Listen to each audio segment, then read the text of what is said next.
Hi everyone, I'm John C. Morley, the host of the JMOR Tech Talk Show and Inspirations for Your Life.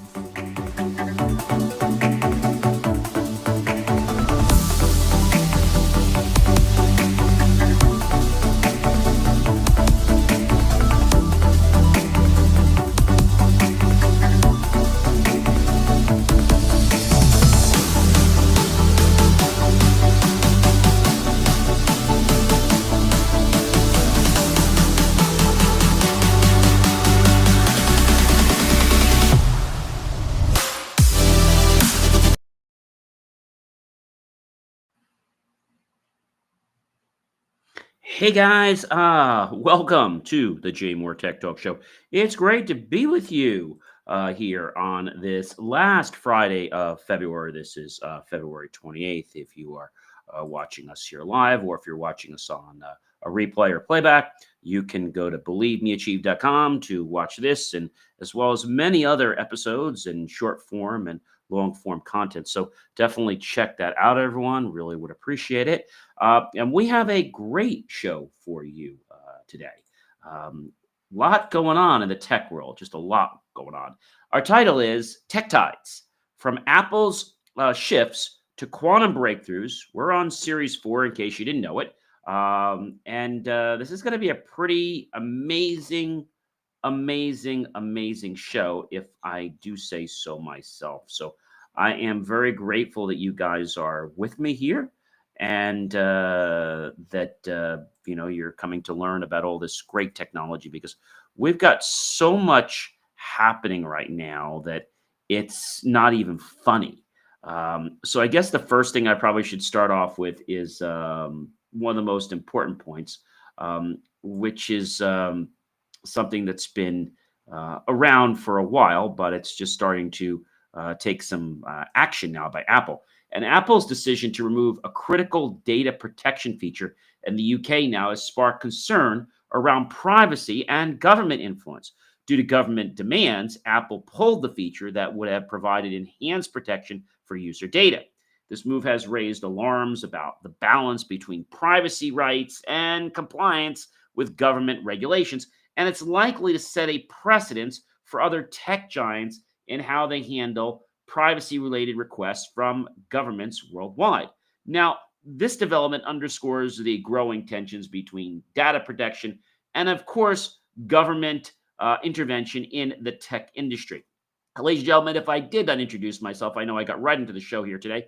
I am John C. Morley, serial entrepreneur. I'm not only a podcast host, but I'm also a podcast coach, and it is my privilege and pleasure to be with you once again for the JMOR Tech Talk Show. Again, this is Series 4, and we are on show number 9. If you'd like to go ahead and grab something from your kitchen, whether it's something hot, something cold, something sweet, something tart, or not, something healthy, maybe, could be a piece of fruit or anything else, and hurry on back because I don't want you to be parched or to be famished while you're watching or listening to the show.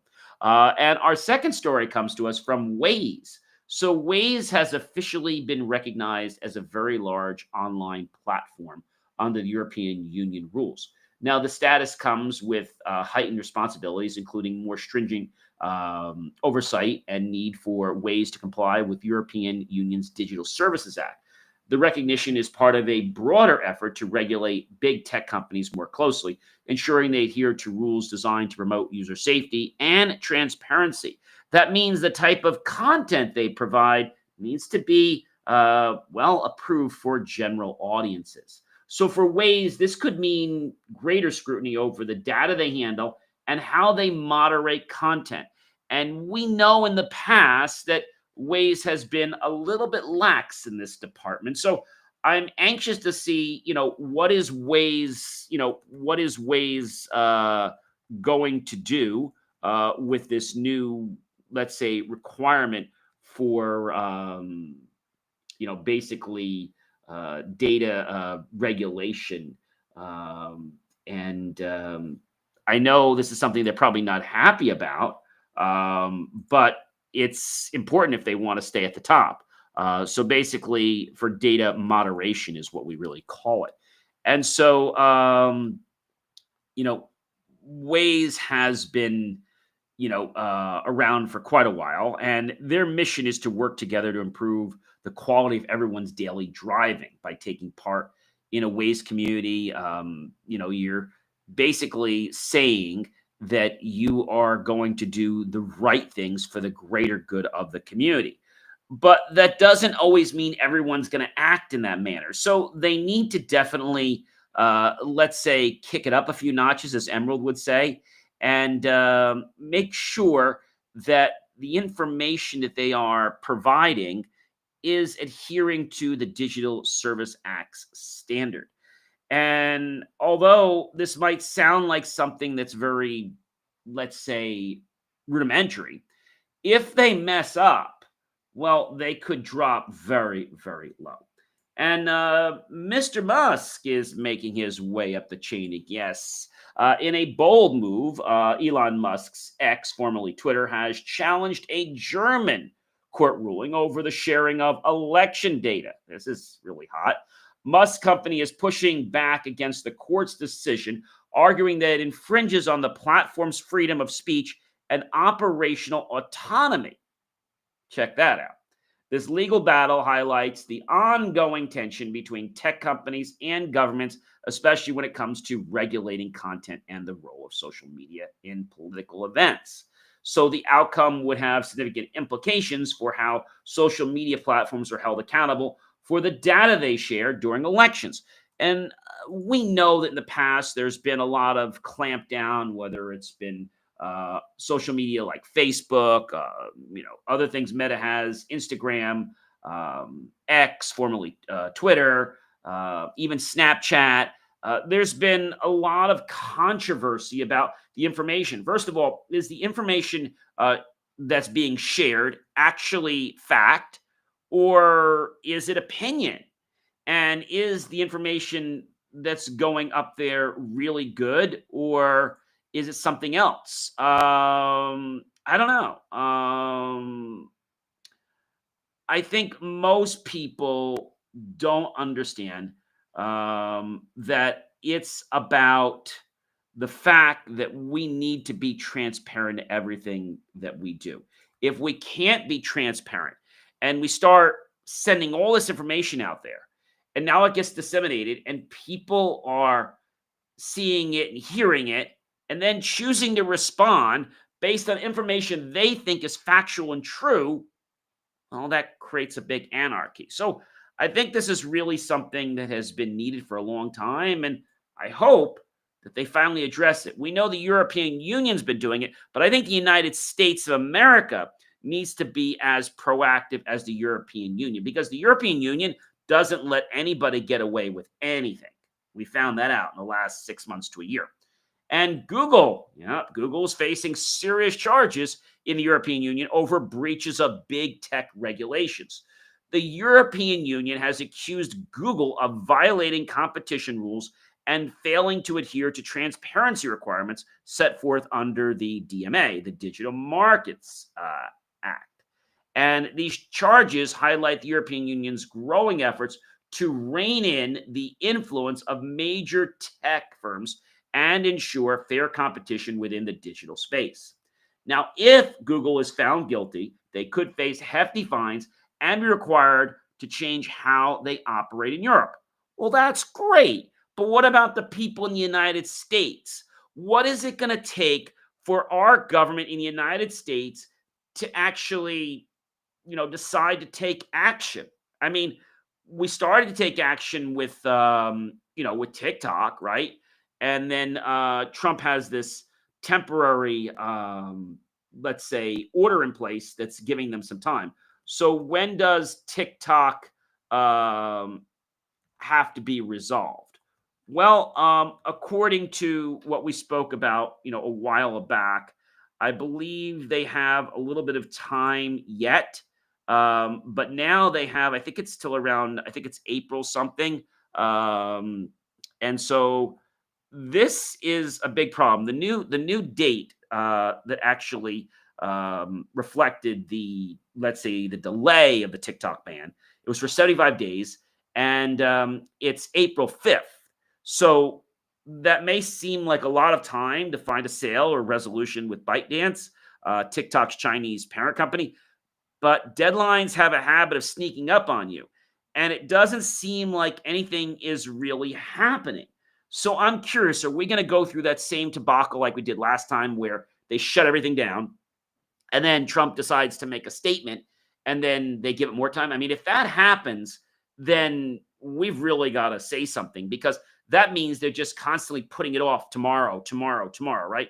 Like your friend says, I'll help you tomorrow. You go back to him, it's like, oh no, I'll do it tomorrow. It's always tomorrow, but tomorrow keeps being tomorrow and they never help, right? They always have empty excuses. And Telstra, I don't know if you guys know who Telstra is. So Telstra is a broadband internet company. And Telstra, Australia's leading telecommunications company, has been accused of misleading its customers about internet speeds. And an investigation revealed that Telstra was advertising speeds that were not consistently achievable, leading to consumer frustration and regulatory scrutiny. The case underscores the importance of accurate marketing in the tech industry, especially as consumers rely heavily on the internet service providers for their connectivity needs. It's a reminder to all of us that companies must be transparent about their offerings to avoid legal repercussions. And, this is interesting. But the thing is, I just hope that people realize what transparency really means. And so Telstra found to have misled nearly 9,000 customers over broadband speed claims. So the federal court found that Tesla made the false or misleading representations relating to the upload speeds of residential broadband internet services supplied to nearly 9,000 of its Belong customers, following the court action by the ACCC. In October and November 2020, Telstra migrated 8,897 customers who were on a Belong NBN plan with a maximum download speed of 100 megabits per second and a maximum upload speed of 40 megabits per second to service with a maximum upload speed of 20 megabits per second. Telstra did not notify customers of the reduction in the maximum upload speed in their service, and Telstra's failure to inform customers that their broadband service had been altered denied them the opportunity to decide whether the changed service was suitable for their needs. And this is all according to the ACCC, Commissioner Lisa Carver. There was no reduction to the price Telstra charged its customers, even though the cost charged by NBN company to Telstra was $7 a month less for the new lower speed service. So Telstra admitted that it had represented to 2,785 people of the Belong customers who acquired the 40 megabit plan between May 1st, 2017 and 19th of September 2018 that they were receiving a Belong NBN broadband service with a maximum upload speed of 40 megabits per second when they were not. Telstra continued to make these representations by failing to update customers once the unilateral migration had occurred. The court also found that Telstra had made false or misleading representations to a further 6,112 Belong customers who had acquired 40 megabit service plan between September 20th and September 2018 and October 2020. While Telstra never stated the maximum speed upload to these customers, the court found that these consumers were and did have reasonable grounds of the construction of the service to which they were bound, and the same in all material aspects, including upload speeds, as it had always been. And, quote, Ms. Carver said, quote, "It is simply unacceptable for a supplier of essential services to mislead consumers when reducing the quality of service it is providing to its customers." So I think it's great that they jumped on this. And I think the interesting thing about Telstra is that hopefully this sets a precedence. And by the way, the ACCC, which I used, I didn't tell you what that stood for. It's the Australian Competition and Consumer Commission. They basically make sure people do the right things in the country. So they do things like check for scams. They do product safety. They're a little more involved than our, consumer protection in the United States. So they do a little bit more than that. And I think the biggest issue is that, see, when you have one case and that case is a problem, guess what? Well, then other people start getting worried. And now this causes things like class actions to hit. So I think what they did was bad. Was it intentional? I don't think it was intentional. But nevertheless, they are still responsible for, what they did or didn't do by properly informing people. Mr. Elon Musk comes back again to the picture. He recently threatened, this is a trip, to escalate the situation with the FBI and the FAA over unanswered emails related to his companies. Musk's outburst underscores the growing frustration tech leaders face when they encounter delays or roadblocks in their communications with government agencies. Now, Musk, known for his blunt communication style, has indicated that he will take further action if these critical emails remain unaddressed. The situation highlights the ongoing tension between innovative tech entrepreneurs and governmental oversight. So, I mean, the thing is this, even if the government is doing something wrong, you don't threaten them. I mean, that's just like, I don't know. That's just like, can we get a check on that? Like, that's just not right. And so he kind of like spurs this ultimatum is what he does. And so, is it going to get an answer? I don't know. And now the federal workers are suing over Elon Musk's threats to fire them if they don't explain their accomplishments. So not only did he, get huffy and puffy, but now the federal workers are suing over Elon Musk's threat to fire them. This is getting very sticky. And I think people are starting to realize that he's creating this powerhouse. But, people think just because they have a lot of money that they can act in an unprofessional manner. I mean, do they think that it's just going to get them, better service? Does it think that they're going to get to the top? It might get them some attention, but here's what's going to happen. They're going to pay fines. I knew somebody a while back who always would call their local police department. And one time he called the local police department to report something. But this time, and I should tell you this in the past, every time he reported something, it was always different than when they actually got there. So he wound up taking this person who was very innocent and reported to the local police department that they were stalking him. And they weren't. Okay, they happen to be neighbors in a community, but he had let's see, an ego and an inferiority complex. So my point is that he inconvenienced somebody's life for almost an entire year, having them going to court and all this stuff. And see, the state was actually coming after this person because they believed this person was a threat. They were a problem. I mean, they have to respond. That's the law. But by the time, almost the end of the year, I think it was like November, right? Just before Thanksgiving, a week or two before Thanksgiving, several years ago, he decided about a month before that to countersue this individual. You know what that did? That got the state to drop their claim against this individual who was going to be charged, because now they realized it was just a personal, a tip-tap, right, between two neighbors with a dispute, and that it was more of a personal issue and not really a regard for safety or national concern.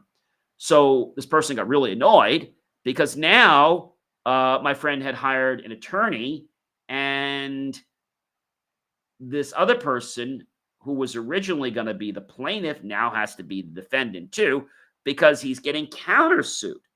And he's just really annoyed, and the court didn't want to grant it. But my friend told the court saying, look, I didn't start this whole thing. And he's like, you're right, you didn't, so I will grant you, the right to sue this person. So my point here is that at the end, when this all was resolved, the whole thing got completely dismissed because it was just nonsense. But what they did tell this person is that if they ever do this again, not only will they be in contempt of court, but they'll be in a lot of trouble with the law. They could be um, imprisoned, they could be fined, because people don't realize that the law is not a game. And so what this person was doing was always reporting things, but it wasn't really causing people a big issue with just like kind of reporting them, putting them on file. But this time he decided to get a little more involved and basically fabricate a case, which I think is just terrible. So what Musk is doing, he's not fabricating, but he is trying to use his ego and his power, his influence, and also things in the world like his companies to threaten. And I think the way he should have got around this is not to threaten them, saying, "Hey, look, I'm having an issue. What can you do to help me?" Right? You don't threaten, um, federal employees. That's just a recipe for a disaster, no matter what it is. So his outbursts are definitely unprofessional. And again, just because he's known for this blunt type of behavior doesn't mean that he has the right to enact this type of behavior. We all know that when we go to an airport, right, we have to be on our best behavior. You cannot use certain language. If some people do, you cannot make any threats, physical or verbal, of any kind, or they have a fine. You will be assessed. And so that lets people know that, hey, we're serious about this. You can't joke about this. And I think that's great. But I think what Elon's doing in this case is he's abusing his power. And now it's just becoming this complete roller coaster, which is going to come back to bite him. And I think it's going to wind up hurting him if and before it ever helps him. I think if he went there with some humble pie, he would have gotten a lot more support. And the United States is considering a ban on TP-Link routers due to cybersecurity risks. A recent investigation revealed vulnerabilities within certain models of TP-Link routers, which could expose users to data breaches and, yes, cyber attacks. So that is a big problem. And the potential ban underscores the growing concern over internet-connected devices and their role in cybersecurity threats. The government is weighing the risks and will likely implement measures to protect consumers from potential threats posed by these devices. Now, you might be saying, John, what is this? What is this ban, and what devices? So, again, they're considering the ban. Nothing has happened yet. And so it's, again, because Chinese government influence and things like that. So people have asked me which TP-Link routers may be banned. So basically on January 18th, they made some speculation on this. It was actually even in December. It was revealed to the United States government it was considering banning TP-Link routers entirely. Much like Hawaii back in 2019, the brand might soon all but vanish from the United States market. But unlike Hawaii, this might turn out to be a huge problem because TP-Link routers are highly popular across the country. Now, the fate of these routers is still very uncertain, but they are thinking ahead to potentially ban these routers. So again, I think we're being proactive now, and I think that's a very good thing. But the question is, how do we make sure that vendors aren't causing problems? Like many years ago, they had cameras that were coming out, and they're supposed to have no audio on board if you order it without audio, and they were secretly putting audio on there to be able to backdoor in and hear what different people were saying. It's a problem. And so the company's routers are in 65% of American homes and small businesses. So Why is it that people use TP-Link? I'm going to be very honest with you. It's because they're cheap, right? Um, in the very beginning, when I started working with routers back in the day of Linksys, before Cisco had bought them, and Linksys was a fantastic company, I had looked at a TP-Link router, okay? And before I looked at, first of all, I knew the price was low, and I just was not happy with the quality, the workmanship, and that's a big problem. Um, and so, when you don't have 100% protection, that's an issue. And the ban is more about TP Link's ties to China than they're saying a technical issue. But this is all speculation. Many cybersecurity experts have agreed that TP-Link had security flaws, but so do all other router companies. None are perfect. It's unclear whether the government has found a new issue that would lead to potential ban, but it's something they're considering. The potential ban comes at a time in Washington when there has been growing bipartisan support for extracting Chinese products from U.S. telecommunications. In an attack revealed in October, dubbed Salt Typhoon, you remember, Chinese hackers reportedly broke into the networks of the United States internet providers like AT&T, Verizon, and Lumen, which owns, by the way, CenturyLink and Quantum Fiber. So I think what this comes down to the fact is that we might have to vet these vendors, okay? So how do you protect yourself if you have a TP-Link router? So this is something I think that's really important to share with you. So first, with any router, always keep your firmware updated. It's very easy to do. You can just go to the tab there and click it. If you're having a problem, you go to the website. You can find what model you have, download the latest firmware. Always strengthen your credentials. If you've never changed the default login credentials on your router, well, it's probably time you do that. Whenever you get any router, ladies and gentlemen, you should always factory default it, even though like Netgear comes with a whole set of usernames and password, and they're supposedly different for each router, which I believe they are. I still don't like the idea that they're printed on something that's on the box. Somebody could have taken a picture of that on the way out. I mean, it could happen, right? And so that's important to do. Obviously, use VPNs. So I think right now it's purely speculation about how and why. And while we're talking about hacks, I want to talk about the recent hack that happened just the other day with Slack. And so we use Slack every single day for a lot of my businesses. And so, what actually happened with this attack? Well, let me try to break this down. So the cyber threat landscape in 2025 is changing, right? Sophisticated attacks with ransomware, social engineering, and AI-powered cybercrime, obviously being on top. But I think what happened here, and this just happened literally in February.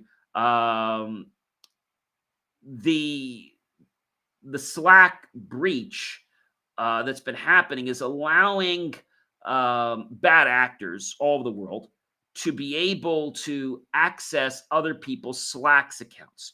Now, you might say, John, what's the big deal?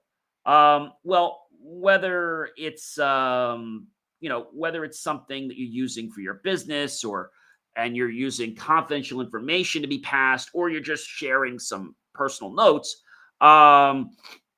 it's a problem.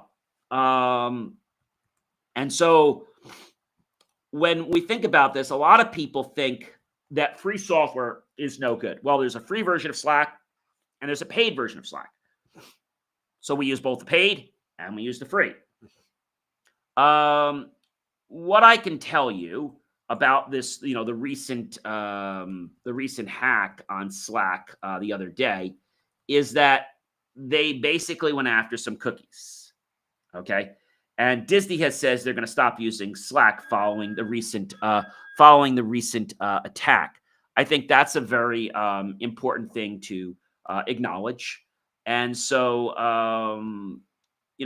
what is it that's going on? And how did Slack get attacked the other day? Well, let me see if I can give you the high level overview of how Slack got hacked. The hackers claimed again to access purchase stolen cookies. People say, can Slack spy on me? So Slack tracks several key data points about you, but not all data tracking is equal. So not even within a single organization. Fortunately, Slack breaks down exactly how they use your data, so that's great. But the question really comes down is Slack was down. Thousands reported being down. And this was a big problem. Slack's tech dashboard first reported issues with users connecting or loading communication platforms at 10:27 a.m. Just the other day. And so just 439 people were reporting issues with Slack around 3 p.m. on Down Detector, a website that tracks outages across platforms based on user reports, down from the peak of about 3,100. Now that was 11:40 a.m. At 12:26 p.m., Slack said its investigation is still in progress with regard to depreciated functionality for Slack. Despite reports that Slack was functioning for more people, Slack said at 3:05 it will still be working to restore the functionality. Slack said it had identified the cause of the issue, but the issue is still not fully resolved, and some users may still have problems. So the question is, what's Slack doing? So no system is 100% secure, right? Whether we're talking about Slack, WhatsApp, etc. But how do you protect yourself? So it's really easy. One of the easiest things you can do to protect yourself on Slack is to use two-factor authentication. So I know that sounds like something that's a pie in the sky, but it's not. So in order to activate two-factor authentication, whether you're a paid or a non-paid user, all you do is you go up to your Slack program, and when you go to your, we call it your workspace, basically, you click on the workspace. If you have mobile workspace, you click on the workspace that you want, and then what you do is you will see there is a little, there's basically a little icon there at the top. And then you just go, you could actually go to home, and then you can go right to where it says basically work settings, right? You're going to edit your work settings. And so it's very, very easy to do. And what happens when you do that is you're going to go into your account, and then you're going to go into authentication, the authentication tab. Once you go to your authentication tab, you will then turn on two-factor authentication. It's going to ask you, so basically it's under File, Settings, and Administration. And you're going to go to where it says Workspace Settings. Once you click on that, you're going to be greeted with Settings, Permissions, Authentication, Attachments. Click on the authentication link at the top. Once you do that, it's going to say here, Configure Authentication Modes, Upgrade. You don't have to upgrade. Two-factor authentication for your workspace, okay? You're going to click on that, and once you click on that, you're going to basically see below it, it's going to say all members are required to configure. You're going to click on Enable. What will happen is roughly about 24 hours from when you enable it, everyone's going to be required to use it. What you'll then notice is first thing that's going to happen is it's going to ask you to put your password in. If you haven't put your password in, you may have to put your password into the thing. Otherwise, you can reset it. Once you reset it, you're good to go. And then what you're going to find out is you have to go back in again, click on Enable two-factor authentication. Once you do that, now when you go back to your Slack space, that's what's going to happen. You're going to find out that you're going to have to re-log in. No big deal. But once you log in, you're actually going to get a message telling you that through a thread, a secure thread, that you're going to need to enable two-factor authentication because your workspace administrator has required that. Okay, you click on the link. I typically use Microsoft Authenticator. You can use SMS. And then what you do is you go to your authenticator, you go to personal, you scan the QR code. Then it's going to ask you to put in the code that's come up on your screen. Then it asks you if you want to add your cell phone number in case that device gets lost, and maybe you unfortunately didn't back up your Microsoft Authenticator, but that's a story for another day. Always back up your Microsoft Authenticator because it's a real pain if you don't have all these codes, and getting back into these programs, let's just say, won't be a very fun project. So what that does is make sure that no one can get into the Slack workspace that I've secured when two-factor authentication is on. And it is completely free, and I recommend everyone, if you're using Slack or any other platform, do enable two-factor authentication, because even if somebody has a stolen cookie, they will not be able to get into the messaging platform, whatever it is, without that two-factor code. So I just thought I would share that with you. And I think that's the real thing, is that a lot of people trust these things like the password and log in with email, and you just can't do that anymore. I mean, unfortunately, data is being hijacked all the time. So I hope you guys will take my advice and definitely do that. And on another note, basketball players are starting to use a palm device that they're walking around when they're off the courts. It's a palm cooling device to enhance their performance during high-intensity games. The devices are designed to cool down players' palms, helping to regulate body temperature and reduce the risk of overheating. This innovation is part of a broader trend in sports technology, where athletes are increasingly turning to the advanced wearables to optimize their performance and recovery. And it's not just being used off the courts, it's being used on the courts. So this development could pave the way for similar technology to be used in other sports, helping athletes stay in peak physical condition. So you might ask, what is, because in more detail, what is this cooling device that basketball players are using? And so it's a palm cooling device. They call it a narwhal. And for their visual similarity to protruding tusks of a narwhal whale, they're made by Apex Cooling Labs, one of several companies manufacturing these types of devices, all which are able to rapidly cool an athlete's palms. So definitely a piece of interesting technology that's being put out there. And so the question you might be asking is, basically, how much do these things cost? Well, that's a good question. The price, sports people, they buy pretty much anything they need. So they have price ranges anywhere from $324 and up, and then they have interest-free payments and stuff like that. But basically, it's a charging bar pack is the best way to explain it. And so this cools your palm very, very quickly. And many physical therapists are starting to recommend this, but we haven't had enough. And there's some devices that are even close to $1,000. They have one now called a Cool Mitt. But the question is, do these things really work, or are these things just a fad? I don't know yet, because, again, they just started using them. I'm sure we're going to hear whether they're working, but the fact that they keep using them tells me they're probably helping. But I'd like to see if there's any negative effects that are occurring because of these use, and how long do these last? And here's one I think you're going to find really cool. Quantum computing has made a major breakthrough with the achievement of quantum teleportation. This teleportation technology allows quantum information to be transferred instantly across vast distances, and has the potential to revolutionize fields such as cryptography and communication. Although still in its early stages, quantum teleportation could lead to faster and more secure data transmission, and often up to new possibilities for technological advancements in computing and beyond. Now, I think a lot of people don't realize that quantum technology uses qubits, okay? Qubits is different than a regular bit. So a regular bit is just a bit, and it could be either on or off, 0 or 1. A qubit can actually be on or off, or on as well.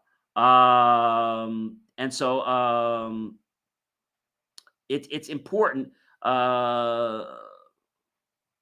It's very important that we understand that. So hopefully, you'll understand, what's going on.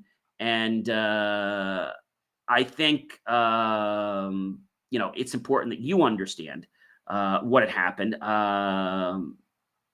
It's something that people have to understand. People don't realize what this is doing. I think a lot of people don't realize it. And most people don't realize how this works. And so if they don't understand how this works, then what does it mean to you?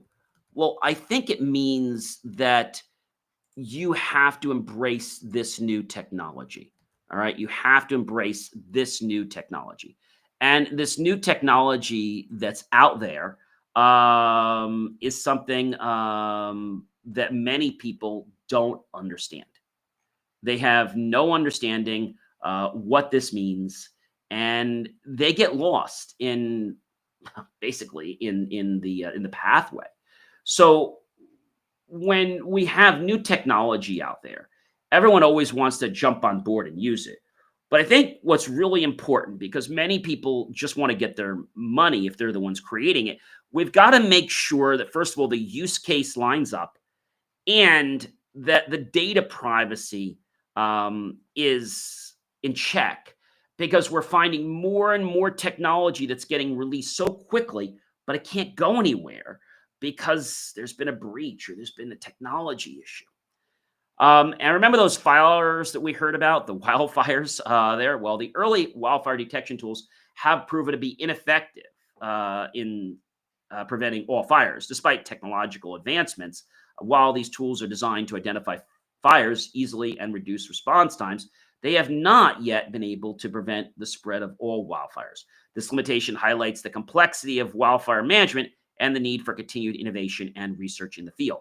As climate change exacerbates the frequency and the intensity of wildfires, effectively, early detection tools will remain a critical part of the solution. So Apple invites App Now, which is this app they have, and it requires iCloud Plus to host events. You now have to have a subscription, a move that reflects the company's ongoing shift toward premium services. iCloud Plus is a Apple paid subscription service that offers additional features, including more storage space and enhanced privacy protections, by making iCloud Plus a requirement for hosting events. Apple is incentivizing users to upgrade their services, which could lead to increased revenue while also providing a more seamless and secure event hosting experience. But I don't like the way they're doing this. I just think they should have a free version. I'm not really happy with that. And Breeze Lou has removed some videos that are not of appropriate nature from Microsoft platform following pressure from the public regulators. The decision to take down the videos reflects the increasing scrutiny tech companies are facing when it comes to managing content that, let's just say, is not G-friendly or family-friendly. It's harmful content in many cases on the platform that could not only damage the person's reputation, but the company's reputation overall. Lou's actions are a part of a broader effort by Microsoft to ensure that their services remain safe and, as I said, family-friendly, particularly for the younger audience. And ladies and gentlemen, the U.S. Medical Research Foundation is facing significant challenges due to a freeze on federal funding. The government's decision to pause funding has led to delays in critical medical research projects, slowing down the progress of new treatments and innovations in healthcare.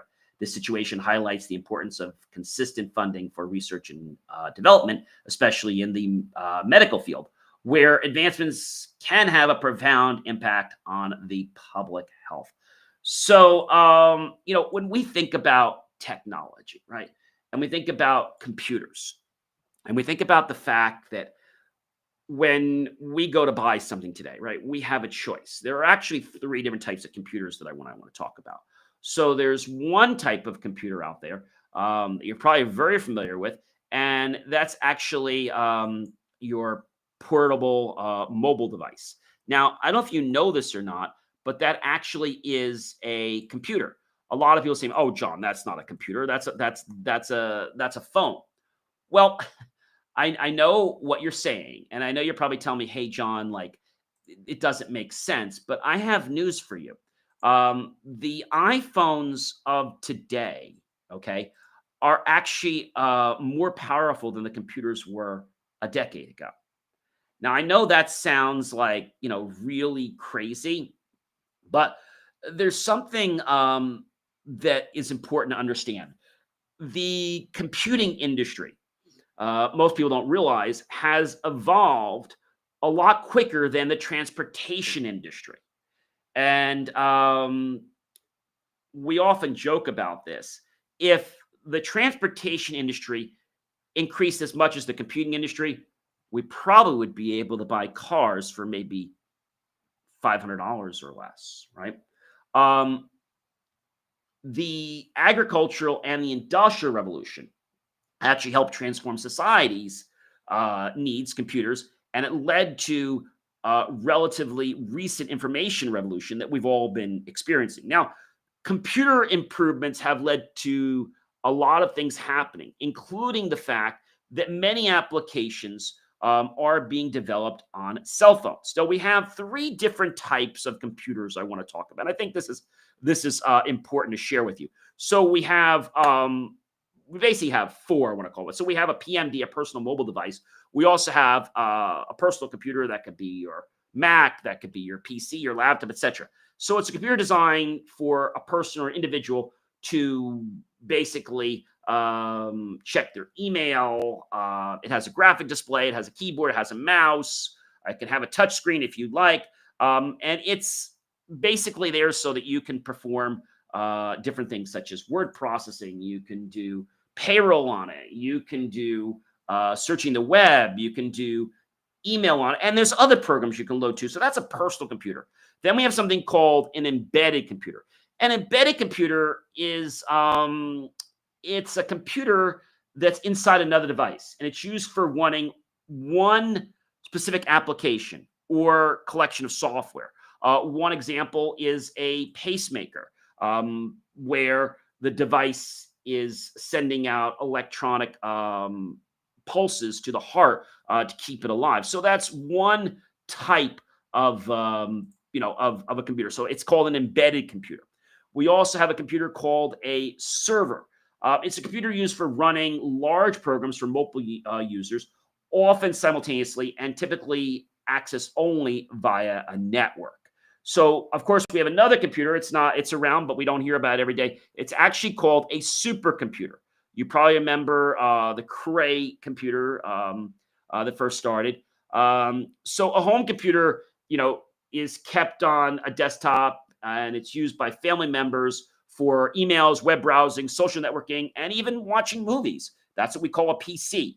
A computer may be in an Amazon building that's accessed by thousands of people for perhaps online shopping. Well, that would be an example of a server. A computer, as I said to you, that's in a cardiac pacemaker, or maybe even a computer that is in, let's say, a little gadget you have, like a little iPod Nano, or maybe something like a mini device that can retrieve different health biometric data. That could be called an embedded computer. So a computer maybe at a federal laboratory that executes lots of algorithms continuously, that's a server. So we also have something called post-PC era. So we talked about personal mobile devices. They're PMDs. They're small wireless devices that you connect to the internet, and they rely on batteries for power, and software is installed by downloading apps typically. And a lot of people have them it's either a smartphone or it's a tablet. Now, there's something called the post-PC era. Now, what is the post-PC era? So that's talking about the fact, I don't know if you guys know this, ladies and gentlemen, but it refers to today's situation where computers are not the most prevalent thing being purchased. It's actually things like mobile devices and phones. I don't know if you guys know this, but there was, oh gosh, in around 2012, and this goes back many years, it's about 600 million smartphones that were sold.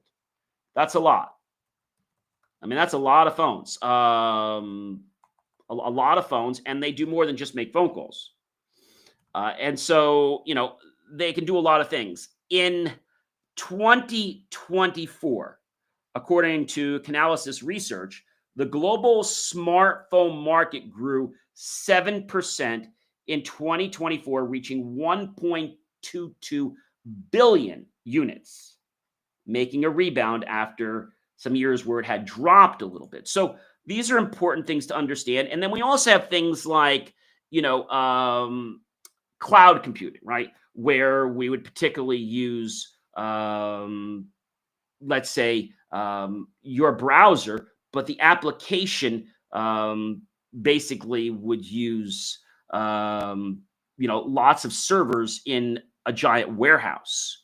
So the processing's running there, but you're using your browser, Firefox, Brave, Internet Explorer, or a variety of other ones, Safari, to actually run the application.